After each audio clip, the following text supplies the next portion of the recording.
If it was just the top three segments from, like, say, Raw and SmackDown combined into one show, it would be so much more palatable to watch. But since they're 2 3 hour shows, you have to sift through, and even forwarding stuff is a chore. And then you're like, what have I forwarded? Did I miss anything? And then you're always worried that you shouldn't be forwarding something. And so it kind of makes it into like a chore. And I long for the days of 1 2 hour Raw like they used to have, because there's really good content. Like, there was some good stuff. Like, I'm high on Raw this past week. Like, I liked it. It didn't even have Punk or Reigns on it, but I did like it. And I watched SmackDown and I liked it as well. It's a lot of work to try to absorb all this content, and it's also a lot of work deciding on what to skip. Yeah, definitely. And sometimes you're in the middle of something like me, you're in the middle of a chore where your hands are occupied and you cannot skip, and you're in a segment that you would love to skip. We can talk a bit more about that later. Sure. Yeah.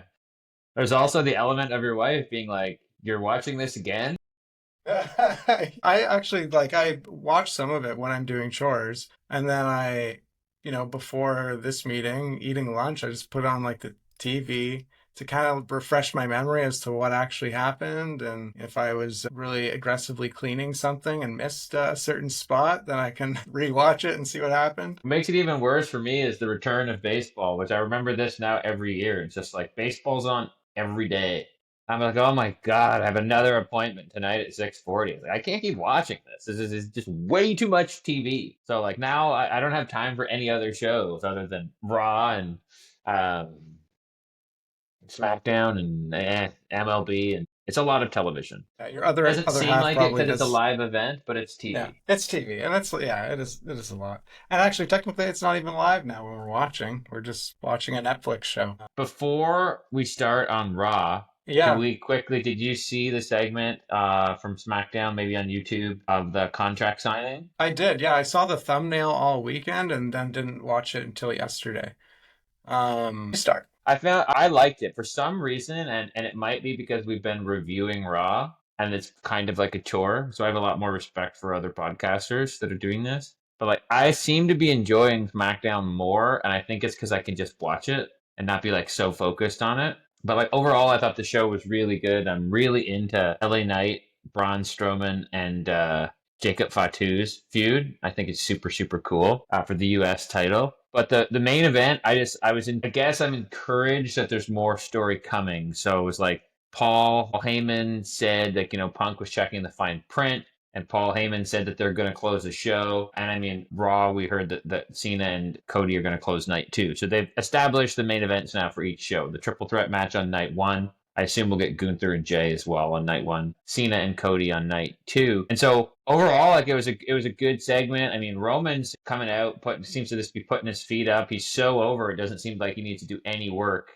Confused why so many people are getting such big reactions. But the kind of the storyline thread was that, Paul told Punk that this was the main event of the evening, the last match on, even though, I think there's only one main event and it's the last match on night two. So I guess Punk will have to get that next year. And then that's what everyone was assuming what the supposed favor was. But then Punk said that wasn't the favor. And so Yes. they're still stringing this favor storyline along. And it's intriguing. Like, I guess I'm really desperate for answers, which is why I keep watching in hope. But I maintain that, like, if there's not some, and I'm not talking about like a no holds barred stipulation, because I think triple threat matches are all no holds barred, but there has to be some sort of storyline stipulation that, like, the winner gets Paul, the loser's out, the winner's a number one contender. There's got to be something that makes the match meaningful, because it feels like there's so many easy exits, which is just Roman or Punk pin Seth. And it's My just like, great. dream stipulation for this match is that it's still a triple threat match, but Seth Rollins is barred from ringside. That's I would like ridiculous, but it would be awesome. I would like that. So they just said he just has to hope that they get fight to the back. No, no, it's not even false count anywhere. Only false count in the ring. You just cannot be in the match. I like that. No Seth. Yeah, And yeah. then yeah. So anyway, I really did like SmackDown. It's interesting now that all of a sudden that feud has moved to SmackDown, and now Cody and Cena is on Raw. But I'm not going to complain I about think that it's this week. So here's my thinking behind that is it's a travel thing. That was the last SmackDown overseas, so they squeezed it in overseas, and then after that show, Punk, Reigns, Rollins probably all went back to the States, and then the rest of the Raw roster just hung back to do this Raw. Yeah, I guess. I mean, it was a great Raw. Like I Yeah. liked it overall. I mean, there was a lot of down parts of it, but anyway. So, what did you think of SmackDown and the main event segment specifically? Well, I only watched that main event segment, but it honestly does seem like SmackDown has more interesting things going on overall. So I'm interested to see what the favor is. I was a little disappointed at first, thinking, okay, that's the favor. A few months of this, and okay, he gets the main event spot, but we already kind of knew that was gonna be a main event of one of the nights. So I'm glad that's not the actual favor. And it was really interesting to see how nervous Paul looked too. Paul's acting so good. Paul? Paul Heyman. Paul Heyman. Yeah, Sorry. yeah, yeah. Just seeing him throughout the segment, I don't know why. I'm just like fascinated by his role in this, his character, the way he portrays himself. I find it so interesting that Roman relies on him so much as his wise man, but he's such like a slimy, weaselly car salesman at the same time. He's kind of like a Saul Goodman of this whole storyline. You know, it's a character you're super interested in, a character you're kind of rooting for in a way. Like he's not a villain. He's got some qualities that make you want to support him. He's not an evil heel manager necessarily. Not currently. Although Not currently. historically he's always been. Yeah, Yeah. I hear you. You know what though? Like I just like was thinking about this. Other than the Royal Rumble and War Games, like, what was the last time Roman Reigns even had a match? So he returned at SummerSlam on the Raw sixth anniversary. Basically, my point is, not only is he never around, Yeah. he literally never wrestles, which is way more than like I'm a bit confused as to why. Like, I understand that he's super over, but like he's not making movies like The Rock. Like, I'm just a little bit confused by how he got so much control over this whole thing. Kind of makes it a bit annoying. Like, what is Paul even advising him on? He's not in matches. Yeah, I can see that point. But again, I think this is it's beyond the business of wrestling. I think it's him. It's personal choices. He just doesn't want to work that much. Family reasons. He has young kids and stuff. And his, history with leukemia. He probably cherishes life in the little moments a little more and doesn't want to be working all the time, I imagine. Yes. Well, this is the first time in a long time that I won't be cheering for the head of the table at WrestleMania. I certainly Well, will be you're also cheering a for CM Punk. Punk. You're a CM Punk diehard. Yeah, I but I also am Roman. I used to hate Reigns, but I'm also became a huge Reigns fan in this last run. That if he was still wrestling regularly, and if he was still champ after last year, and Punk was fighting him this year, I don't know if I'd want him to have lost it.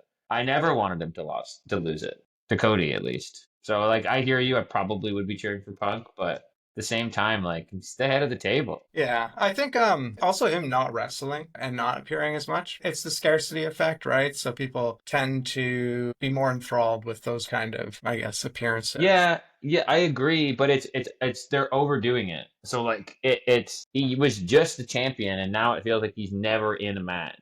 It's one thing to show up like once a month on SmackDown and wrestle every 3 months, but I don't know. He's just not around enough right now that Yeah. I'm not liking it. They need to amp it up a bit. I guess he did back-to-back SmackDowns. I'm curious if there's like what the clause in his contract is, like what the number of matches is that he has to wrestle per year. I wonder if they kind of just like condense them kind of all together or if they spread them out. Like what if his contract's for 12 dates a year wrestling? Then he's like doing, maybe six PLEs and then maybe three TV shows and then maybe three live events that aren't televised or something. Like I kind of want to see I wish I could see what that split up was of his dates that he works. Yeah. Well, I remember when Goldberg had a specific number of dates back in like 2004. They were like running out of them. They like mismanaged them, I believe, and he made way less appearances leading up to WrestleMania. Because I saw Goldberg. It was like Goldberg and I don't remember who. It was against Batista and Orton. It was right after like they had shattered his leg at the Skydome, I think it was. It was a house show, and I was just like, I can't believe they're using him here. They're like out of dates. Anyway, so yeah, I would be interested to see that too as well. I think that if you show up too little, it starts to hurt your character a bit, and I think the OTC should be a bit careful. Like, is it a big deal if he loses at WrestleMania and then disappears for another 4 months? Like, I think he'll still be fine.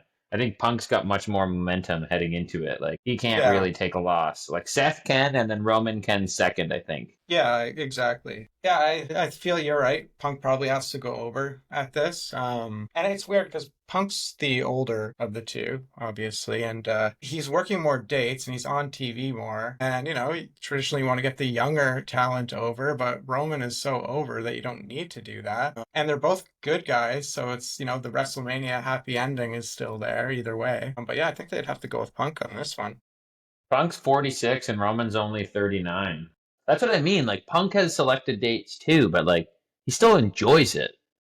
It It's seems just, like he has more dates though, more dates than Roman, because we've seen him. it's because Punk wants to, I think. Yeah, Like, he doesn't, like, he knows it's a disservice to his character and to his fans to show up so little that it drives you crazy. I'm just saying, Roman could easily go back to being a heel again because he's around so little. It should start to bother everybody. But my God, and this is, I think, a good jump into a segue to Raw, but these crowds are just next level. And if I was WWE, I'd never come back to America. I feel like Raw next week is going to be terrible because they're just put anyone over. Like, even when they're screwing up big time, they just yeah, chant everybody's name like an outrageous amount. And there was some screw ups in the last couple of weeks, and some big ones in the main event from Raw this week. yeah. The great crowd. And it's a little like, I guess to me a little repetitive, like the same crowd singing chant-alongs and stuff. But um, So you're getting it's used to it. I guess I'm getting used to it.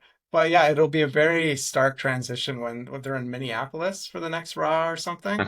That's going to be funny because I don't really remember Minneapolis being a hotbed crowd that goes wild for everything. And the main event is Bailey challenging someone I don't know for the women's intercontinental title. It's like, ooh, Right.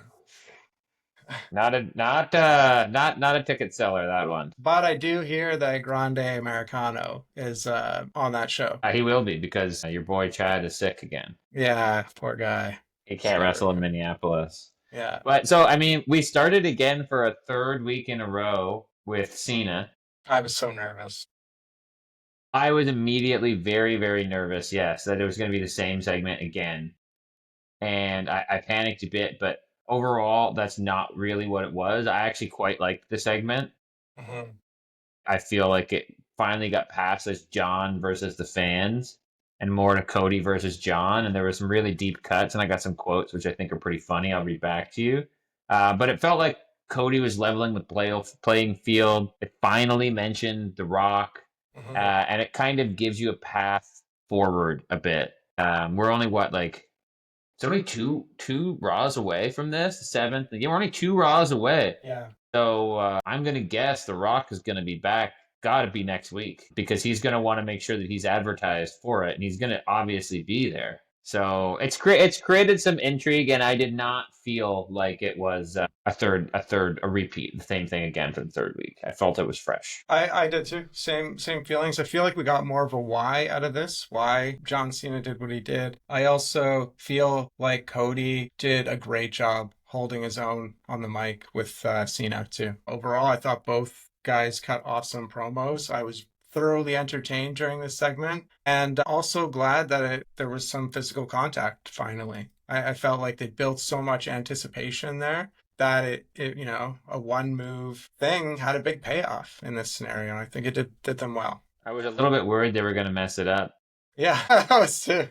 I was just like, what's going on here? But then they kind of pulled it off. It was interesting to listen to Cody be self-deprecating. I don't know that I cared for that. I've gotten over the arm tattoo on his neck, which was kind of funny. Honestly, I'd forgotten about Stardust, and I really didn't need to be reminded of that. And I've never been bothered by Cody's list because his dad had one, and it just kind of works with his character. But he was like in a kind of like a fun, playful way, like really trying to.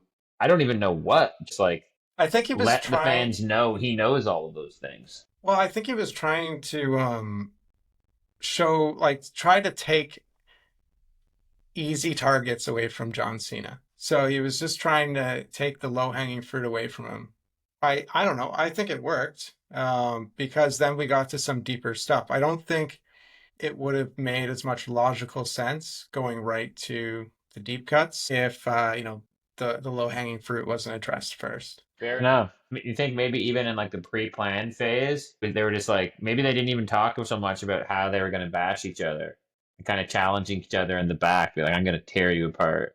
But I mean, ego outmatches ability. Riding on the coattails of my success. You're my chauffeur.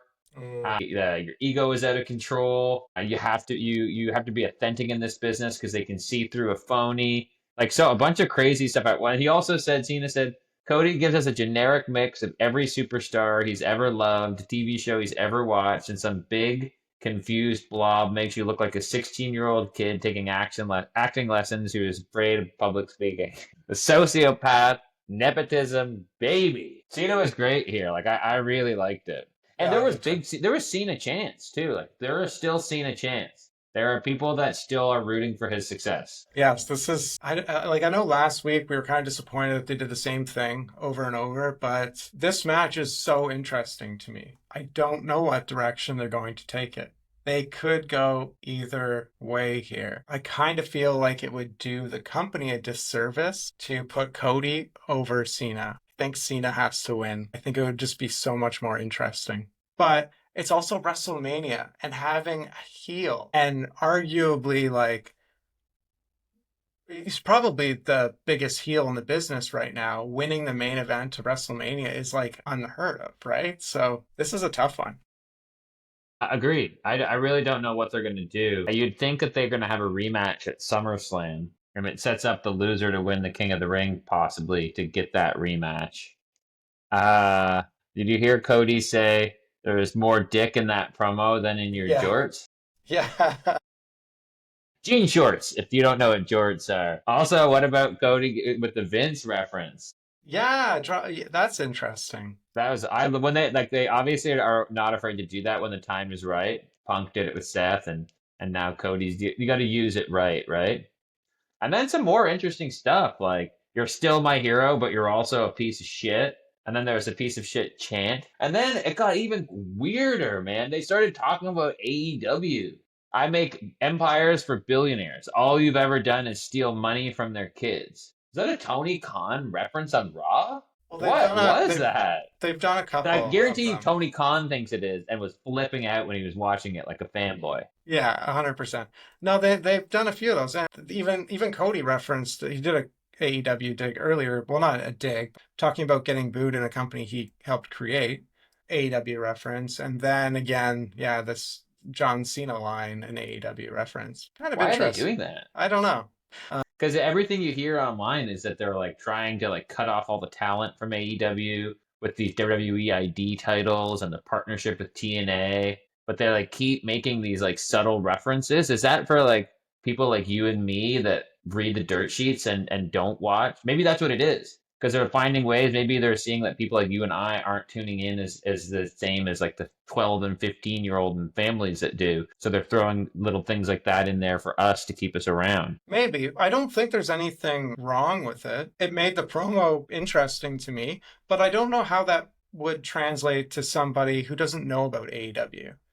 Like they might be confused, right? They might wonder, why does Cody Rhodes take money from billionaires' children? What's going on here? Send them to the AEW YouTube channel, which is probably not what you want. It might, or yeah, they might be thinking, what does Shane McMahon have to do with this? Or what does Stephanie have to do with this? No more Shane talk of the AEW. Cena's bald spot, I'm not bald, and I don't have any problem, obviously, with that. But like based on who he was and the way he's presenting himself, it looked hilarious because like it just became so obvious now, and it just reminded me big time of Hogan, and Hogan constantly hiding behind his bandana and always like wiping his hair. And like I understand the bandana was Hogan's act, I understand the hat is Cena's act, but like I think he'd be better off to just do more embracing of it, and it might be time to like stop always wearing a hat to the ring. Although he's obviously selling those hats in each city, so it's important to wear it each time. Like I do understand the business aspect. I did not pay attention to the baldness at all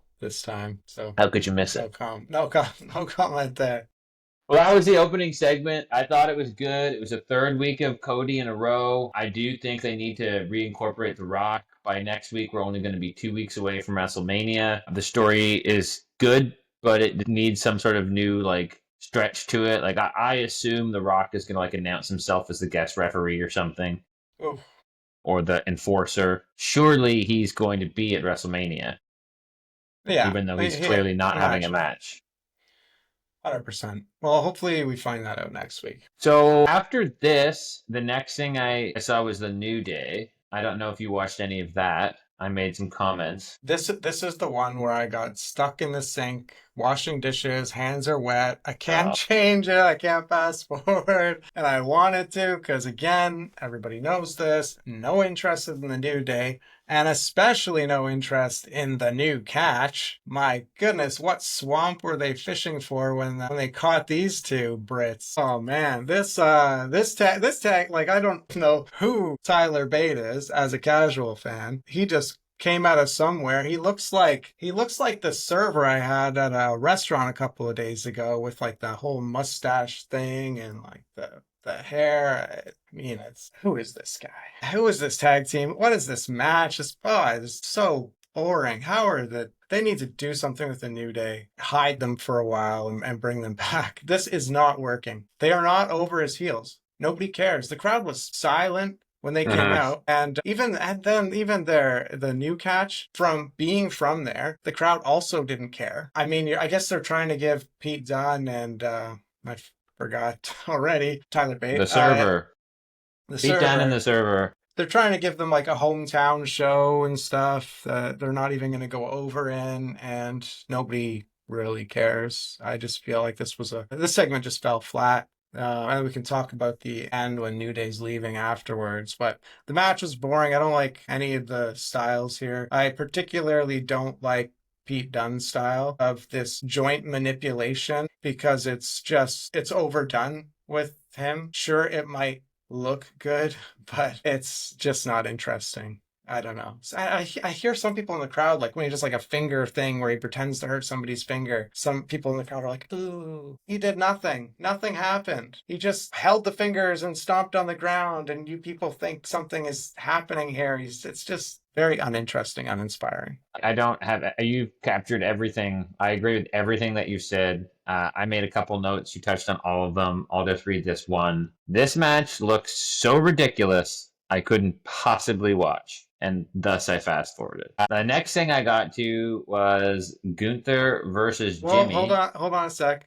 At Yep. the end of this match, the New Day's leaving, and there's Going a back to the New Day. Yes, and the War Raiders came out. the War Raiders came out. It looked like the War Raiders were like walking to the ring, right? Then like it goes to commercial or whatever, and they're And then they're it was not there. gone. So that was kind of weird. And They could have done that as a backstage segment, probably. yeah, what happened? Like what for the crowd there? What happens live? Like I think so that's just like the announce of the Mania match. That's it. that's gonna be Maybe they did some mic work during a commercial or something. There must have been a commercial right after that. hopefully that's like a free YouTube match that people can watch and then realize that maybe they don't want to subscribe to Netflix to get the pay-per-view. But okay, the one thing I will say about the War Raiders is my initial perception of them is these guys that cosplay in Viking costumes. And I don't like that. I just think that's so, and I'm an old school wrestling fan. I think that's just so these cartoony wrestling, like the Barbarian and stuff like that. Hmm. I don't think it really has a place in modern pro wrestling to just dress up like a Viking. And when they come out in their non-ring gear and they're just wearing those like biker vests and jeans and whatever, I think that have a look similar to that when you're wrestling, and I would take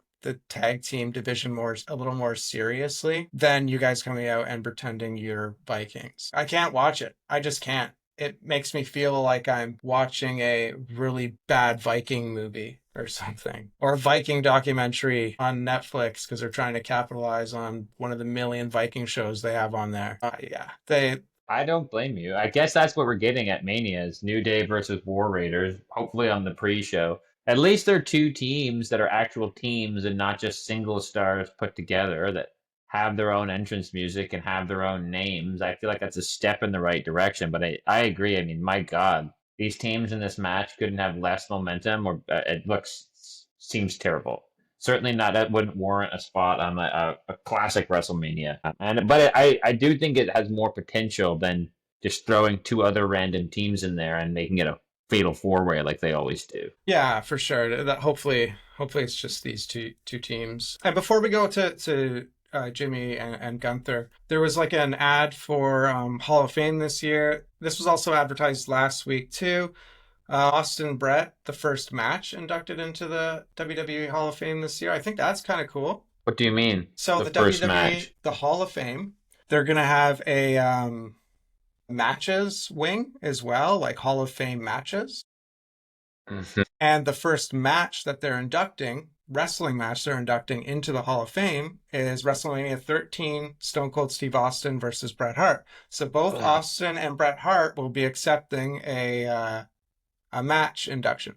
Hey, it's not on Raw or SmackDown or WrestleMania. It's just part of the Hall of Fame. Austin's going to be in Las Vegas, is what you're saying. Austin's going to be in Las Vegas for the Hall of Fame induction with this match, and so is Bret Hart. And I guess they'll accept. Austin's going to be a part of Cena Cody, I'm telling you.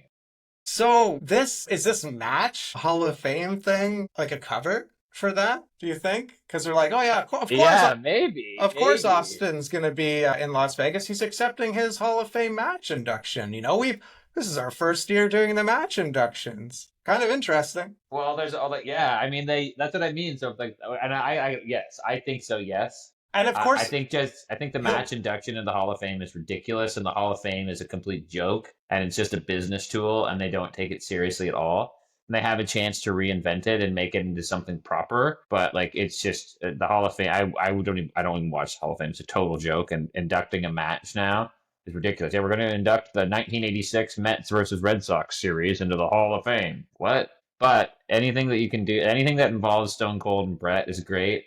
And anything that ensures Austin will be in Vegas on that weekend is also great because we haven't seen them in 3 years since WrestleMania 38, and that's a long time. Well, yeah, I kind of disagree with you about the whole Hall of Fame thing. I find it interesting for an entertainment value. I like listening to some of the speeches, not all, but like if there's a particular wrestler I'm interested in, I'll listen to the speech. And, I like hearing the stories of past, that sort of thing. It's kind of funny, like even the Austin Brett match, that's my favorite match of all time, probably. I talk about that all the time to people that don't care about wrestling, and I'll never stop talking about that match. I know like everything about that match. I've heard Austin talk about that match. I've heard Brett talk about that match. I've heard Austin interview Brett on his podcast talking about the match. I've heard YouTube clips of WWE having Bret Hart and Austin on talking about that match. And for some reason, I still want to hear them both talk about that match and see if there's anything I don't know about that match now. Well, I can't hate you for that, but let me hit you with this, which I think is an interesting wrinkle. You remember who the special referee was, of course, in your favorite match. He's not in the Hall of Fame. Yeah. He hasn't been seen. Why is the WWE that he hasn't been seen or heard from in forever? I read a couple things online about how he's like, I don't know if he's blacklisted or ignored. He also has the UFC connections. I don't know if Vince hated him or like, why has there never been anything gone on with Shamrock? Why is he not in the Hall of Fame? Why does he not have a Legends contract? How come he doesn't show up once in a while on Raw? Why doesn't a bad guy like hit him from behind? Like all that stuff. Where's Ken Shamrock? What's happened to him? And that like even like there was no Brett versus Austin without him. Like he was the enforcer.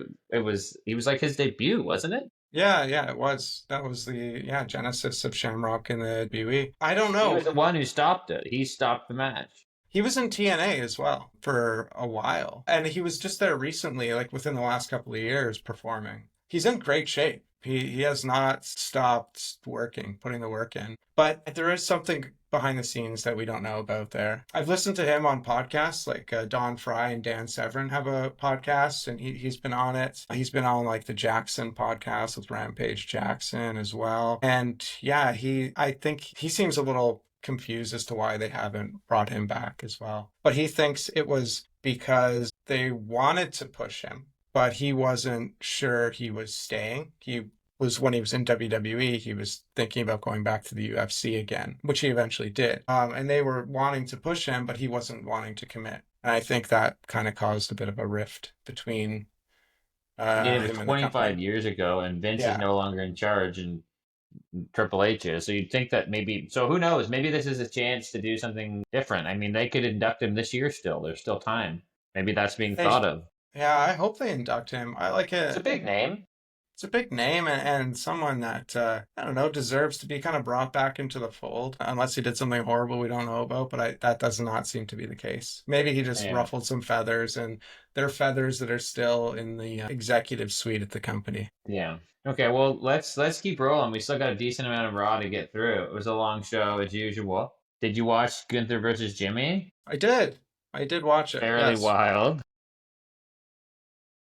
So I actually I was happy with the match itself. I was happy with it from a standpoint of they made Gunther look strong. You know, Jimmy didn't get a ton of offense. Gunther had pinfalls early on that he just broke himself. So he could have won the match earlier, but didn't. Made him look good.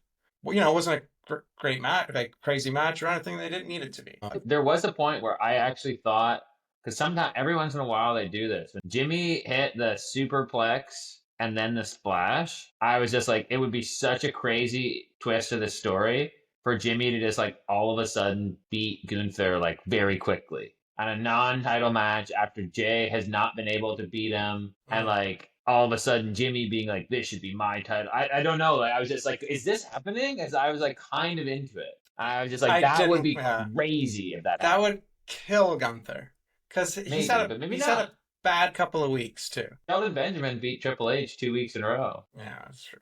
So it's all about how it's booked. I mean, I don't understand how both Usos look so sloppy in the ring and Roman looks so good. Jay just is, or sorry, Jimmy's just visibly like punching his own hand for the noise. It's just like like his punch, he just comes like. That's just like I don't. They look their offense looks so terrible. But I mean, obviously, he did a really good job too, in terms of selling. Yeah. Question storyline wise for you, or rules wise, like if the opponent is not allowing is out and you're picking him up because you can't count out of the three like Gunther's doing, isn't that enough for the ref to stop the match? It's like a TKO kind of thing. Yeah, like I get Yeah. it, it's cool, but like and it works, but I'm a little bit Well, I don't know confused because by it. there could be confusion there because the way they do like a knockout or something is like if the person's unresponsive, but like Gunther's kind of puppeting him a little bit. Like you wouldn't really be able to tell. Like say this was a real fight. I guess that's kind of tough because a real fight there's no pinfalls, so I don't know. Well, the ones that I've been in, there are. I always let everybody know. Yeah, I don't know. I didn't care too much It's just about one of that. those things. Yeah. People don't pay super close attention to it. Did you see the accidental flash of Jay's music too fast? Like when after Gunther had won, the visuals for Jay's entrance came up on the Titantron. And they Oh. showed it on TV, but there was no music, and then it immediately went away. So they like not that it wasn't obvious that because they do the same thing every week, but then they just like somewhat spoiled that Jay was in fact coming out to get him. Just the small things that's fine. That was a mistake, or whatever. But just like also, if it's like how stupid is Jay? And who gets to choose when they're allowed at ringside? So like, why wasn't Jay just at ringside to begin with? Is what sometimes people come down and sometimes people don't come down. Yeah. And the match until like the big beatdown at the end, as we can talk about, which got quite graphic and weird, it was just the same thing again. I was like, oh my god, and now Jay is chasing him off.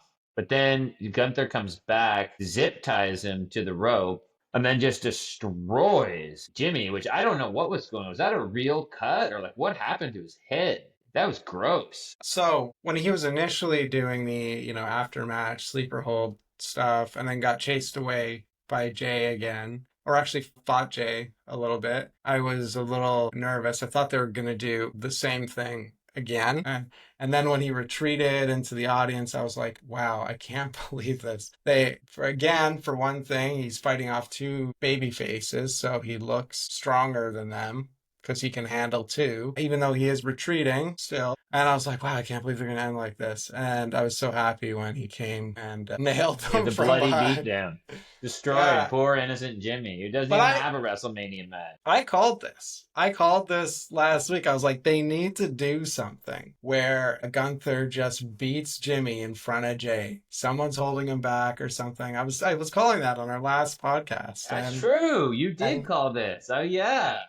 I forgot about that. That is true. You did do that. and I feel like that because I thought that would help bring the feud to the next level. Now you brought family into it. It's a blood feud now. And I think they Literally. actually did accomplish that. Like you were saying, the blood was graphic. And I don't know if that was real or I don't not. think it was because he tasted it and that was gross and weird. That's what they do in AEW. You're like, Yeah, but I they was did like, that with that's real blood. nasty, I don't dude. think they would do that with real blood in WWE. And there's one point you can see like Jimmy on the outside with like the officiating staff in front of the announce table. I like there's a bunch of people around him. I think maybe they put something on him or did something there. But whatever they used actually looked really good. Like it looked like real blood because they've used stuff in the Agreed. past and It fooled me for sure. And so I don't know. I think that like this feud really needed this, but like again, when you like look at it, I'm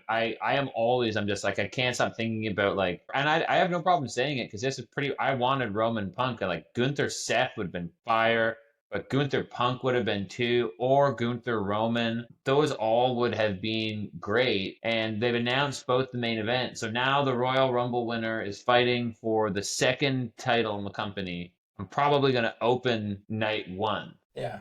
And I'm such a stickler for things, but just like, that's stupid. Then, like, you should have made him win the Elimination Chamber and not made this feud so long. And, like, I don't know. It's just, there's something about this that isn't working. And, like, if it's like when Shaky Nakamura won the Royal Rumble, and then it's just like, it's supposed to be the main event for WrestleMania. So, like, they just throw main event around so liberally now that the Royal Rumble's really lost its specialty. It doesn't really matter who wins because you have no idea what you're going to get in the main event. Yeah, The and real then main event is Roman versus Punk versus Seth, and nothing to do with winning either of those matches. yeah, and it's not even for anything. Yeah, It's just a feud. I think that you're right. Maybe they could have swapped the Cena Jay wins, Cena winning at Rumble, but maybe they just couldn't pull the trigger that early on the heel turn for whatever reason. Maybe they didn't even know. Who knows, right? But yeah, it does devalue the Rumble, which has traditionally been one of my favorite, probably my favorite event of the year.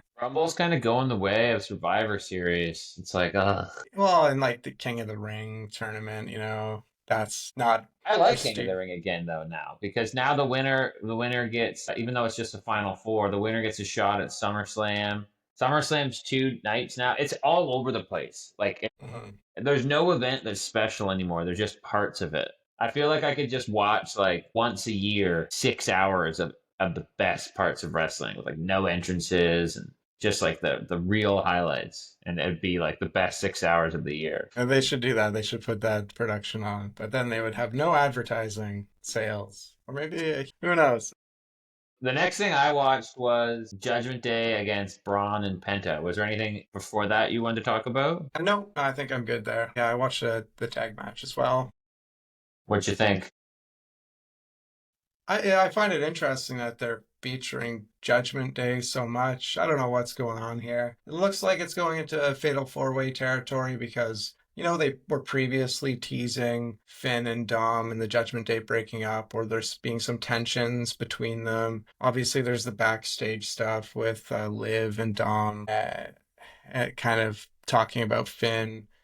And then in this match, we saw Braun accidentally spear Penta. So we could be looking at Fatal 4-Way with some sort of stipulation. Maybe it's a ladder match. But overall, like, I think that's where they're going with this. I can't really see anything else. The match, it seemed a little disjointed. Wasn't like, I don't know, wasn't extremely well put together. There were some great spots in it that I thought were interesting and some tag team moves I thought were cool. And I'm always impressed with like Braun's speed. Like when he runs the ropes, like that's the coolest thing right now. Just seeing him like how He's the fast he coolest is. thing. He is cool, man. Him and Gunther, the best part of the show. Yeah, he's just like a solid, actually intimidating beast wrestler that they should be getting out of these types of feuds as quickly as possible, and then putting him in with Seth, him in with Gunther, putting him in with Punk. Like, I want to start seeing those matches, you know? You don't need to anymore. That's the problem with wrestling. They sell out so far in advance. Everyone's so obsessed with the entrances that they would rather not pair their top stars to so people don't have to get beat. But I don't know. I didn't like this match. There were some good spots from Braun. I don't understand why Braun's in this match. Double suplex was crazy. I'm just wondering, like, then I was disturbed by the ending because I thought it was just like, maybe they're setting this up so that because they've been advertising his brother on SmackDown is coming soon, right? Ray Mm-hmm. Phoenix. And I was like, maybe this is setting up like a tag match at Mania, and that will be his brother's debut, like Judgment Day versus them. But what does that leave for Braun? Because we're 2 weeks away. And then the inadvertent spear, and I was like, oh my God, like what? And so I didn't like that even though Braun didn't get pinned, he was on the team that lost. And there's, like we said, there's 2 weeks away, so he's clearly tied up in this in some way. He must be going to fight Penta again at WrestleMania, but like I don't know, I don't like this feud, and I didn't really like this match. And something else, and we'll talk about this in the main event, but like if in the main event there are two accidental spots with which people are accidentally hitting somebody, then you really shouldn't be doing that in another match on the same show. Yeah. It's too much. So like as soon as it happened in the main event, I was like, they already did this, and then they did it again in the main event. So I don't know. This isn't working for me. It feels like a huge waste of Braun. It's very annoying. Again, this could be Braun versus Seth, which would be sick. Could having Braun versus Seth or Gunther versus Seth, but instead we're getting Penta and Jey Uso, and it's really disappointing. Yeah, I agree. I hope there's no going back now. We kind of know where this is going. And Braun's going to have a uneventful WrestleMania. Yeah, it seems like it. Although they could have a good match, like we did like their first match, but I don't really get it. And like, surely Penta's not going to go over. Well, I don't think it's just going to be Braun and Penta. I think they're going to bring that. They need Finn on the card because they want to give Finn a WrestleMania match. They need Dom on the card because they want to give him a WrestleMania match. They're going to make this a fatal. Here, this is my For the prediction. tag titles, and Braun doesn't even defend the Intercontinental, No, no, no. This is my including the prediction. New Day and the War Raiders. Match of the, no, this is I don't going think to it's that be crazy. Like they might. this is going to be a fatal four way ladder match. That's my prediction. Four-way ladder match. One can lose that match because he's afraid of heights or something. I don't know. God, I really hope not. But that they would have Braun if yeah, because I don't know. In a fatal four-way, he doesn't have to get pinned if it's not a ladder match. Um, but someone else is gonna leave with the IC title at Probably Mania. Penta. Probably Penta, and I think they're pushing Penta a little too hard. I think they need to. It's weird because I don't think Penta should be wrestling Pete Dunne. I don't think Penta should be wrestling Braun. Um, Maybe but he I should be don't. wrestling like Jey Uso. Yeah, well, maybe. Well, But then Jey it, Uso caliber, not two faces, but you know what I mean. yeah, Although no, Braun's technically yeah. a face now.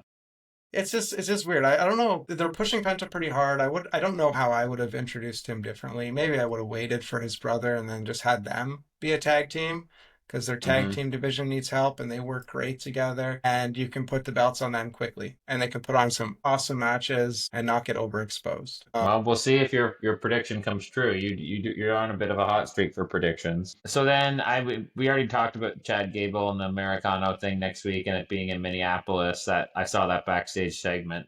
The next thing I watched was the Logan and AJ segment. Did you watch that? Was there anything in between that you saw that you want to talk about? Nothing in between. I did watch it passively.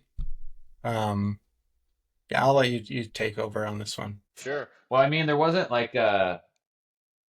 whole lot to sorry, my ear is just bothering me. There wasn't a whole lot to this. I mean, it was pretty obvious what they were doing. I don't think Netflix anticipated so many F-bomb chants. I kind of hope that this catches on in the States a bit. Maybe turns us back into more of an attitude era ish. Because I mean, they're chanting SDFU to him the entire time. It was a little bit kind of like I don't really get the story of it. I like the pairing. I think they're both super over. Again, everybody's super over. But you know, I'm a girl dad, so I'm going to forgive you. I too am a girl dad. Don't write a check, your ass can't cash. You've got talent, but talent only goes so far. And Logan Paul does not fight for free was okay. But everybody here is broke. You're broke. You're broke. You're broke. I did like the one line. You probably spent your life savings for that seat, but it's just like okay. And then AJ gets gets physical, and then Logan retreats, which is kind of like what they already just did the last couple of weeks with Cena and Cody. So it's just like I don't know. I don't really like. I'm really excited for this match. I don't really get the build for it or what they're kind of trying to do here. But I think it's going to be a great match with 2 stars, and I can't wait to see it. I think it'll be a great match. I think they're both not very strong on the mic, which is probably not helping in these segments. It's how do you build a match between two guys that are not good on the mic? Feuding? Yeah, yeah. How do you build a match between two guys that are not feuding, also not good on the mic? Like, I guess this feud kind of spiraled out of Logan saying something a while back. Here's an idea that they could have done very simply. How about like Logan got pre-qualified for an elimination chamber match and AJ didn't, or Logan cost AJ his elimination qualifier match because or whatever. There was only one, just something like that. Mm-hmm. But it kind of just like came out of nowhere, and now there's not a whole lot to it except these are 2 guys that we all want to see fight. So Yeah. I'm not entirely sure what they're doing, but this match is like just from on paper looks fantastic for WrestleMania. And like of all the matches we talked about, I know that I've been very anti-Seth in the main event, but of course I'm excited for the triple threat match and Cody, Cena, and Kevin and Randy, and this is number 4 Yeah, right now. interesting. Everything else looks terrible, but these matches all look great. Yeah, this is Half of a card of a real WrestleMania.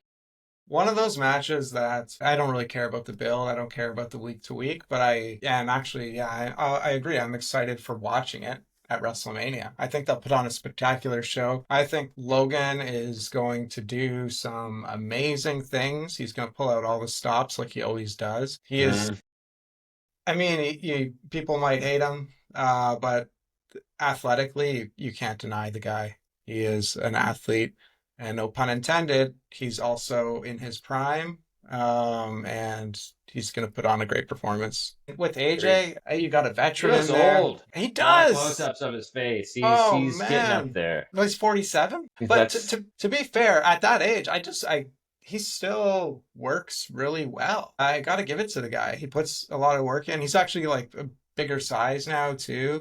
And he's still able to do some great high flying maneuvers. Mhm. But I like him. He's a star, no doubt. I think I heard that he wanted to do his retirement tour this year, but because Cena was doing it, he couldn't. So who knows? Maybe this is his last WrestleMania, or maybe next year is. But I think he's hanging it up soon. His contract is expiring. Hopefully he doesn't go to AEW and tarnish his career. He doesn't. He does not. He's been offered before, but apparently has like no interest in it.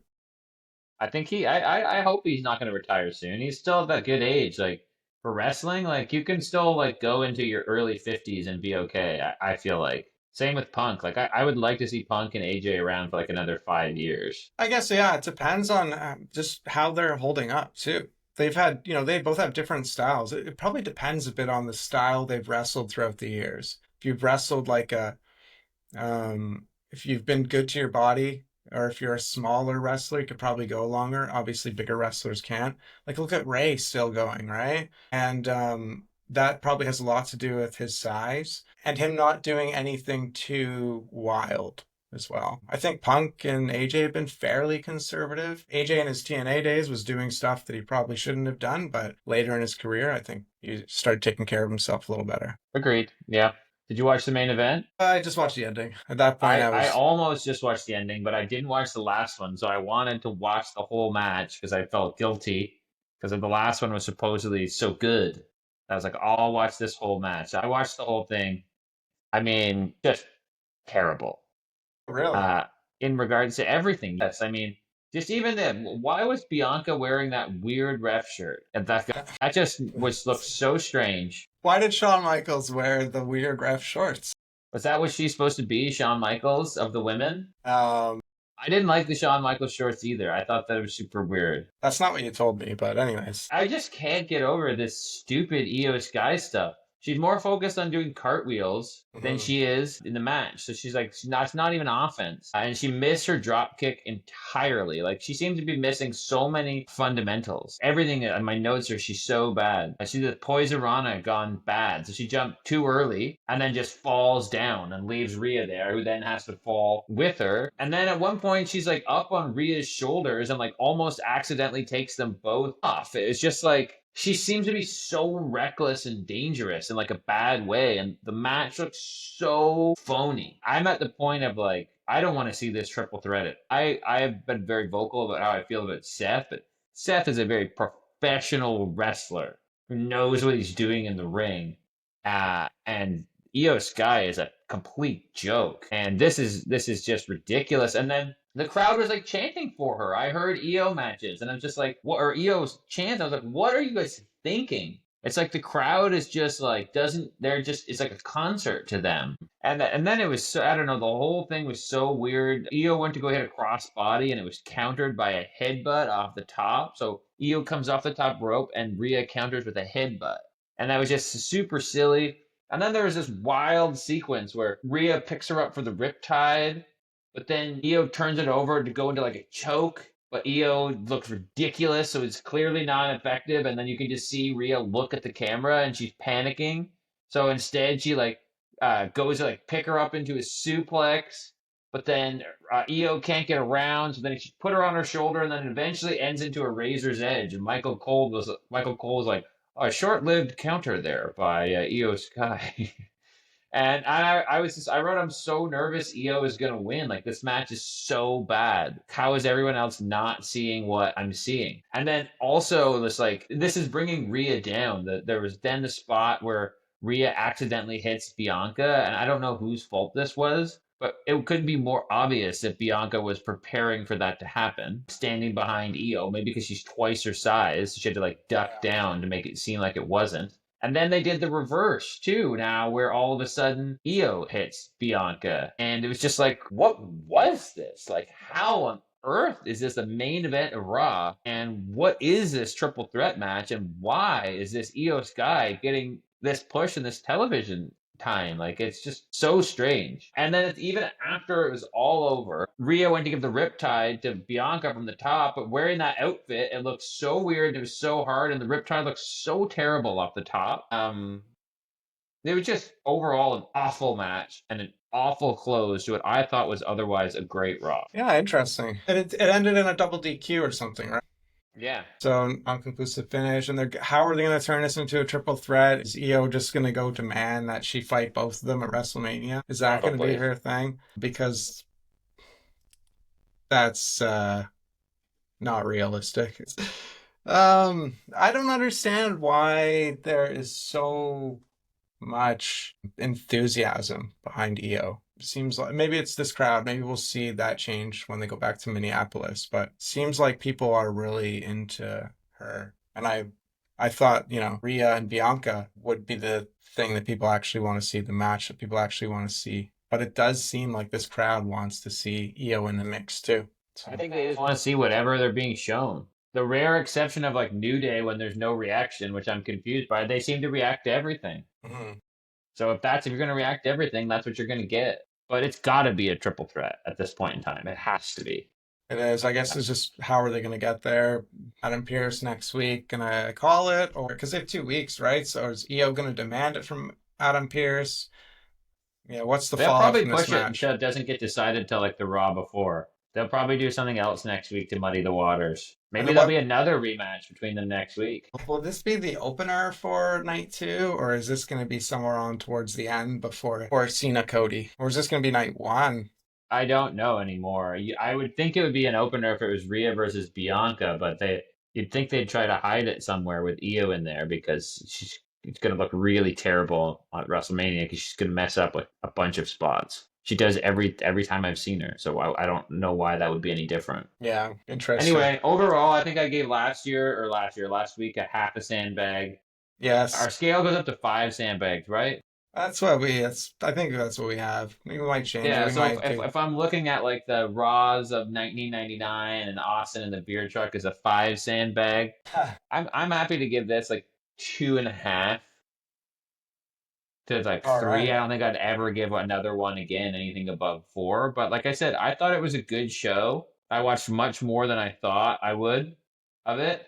There was a lot of cool segments, and I just thought that I'm gonna give it 2.5. If the main event had delivered, I'd have given it 3. So I think it's probably the best Raw that I've seen since we started reviewing, which is interesting because it came off the worst Raw since we started reviewing. But it felt like everything else was kind of mixed up and was different this week. At least the main event was the title match, and that those three weren't doing the same ring segment, and then the Gunther crazy beatdown, and Cena and Cody get physical, and AJ and Logan being there. Like it felt like there was a lot going on, and they didn't even have Punk or Roman on the show, and I'm giving it that sort of rating. So you could imagine like if one of those guys also cut a promo or somehow they were there and got physical, I mean that would have put it over the top. Yeah, definitely. I agree with you. I think this is the best one of the Netflix era so far. And I would probably give it like 3.25.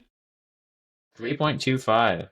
So we're But I'm watching let's keep in mind that I'm watching a bit of a shorter version because I skipped the main event. And I was same. I skipped a lot happy. of it. I skipped Yeah, like an hour and a half of it, an hour maybe. yeah, I maybe skipped an hour, I guess, this time. fair enough. Not enough Grande Americano on this show, to be honest, but I'll have to wait till next week when yeah, Grande Americano is in Chad Gable's hometown. Hometown. We'll have to keep our eye on the audience next week. Like, I'm really curious to see how hot they're going to be. It's going to be weird.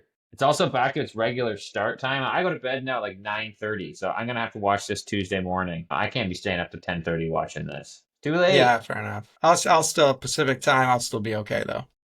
Fair. All right, man. All right. Well, I'm good to call it unless you've got anything else. Oh, let's call it. Great episode. Talk soon, everyone. See ya. See you guys later.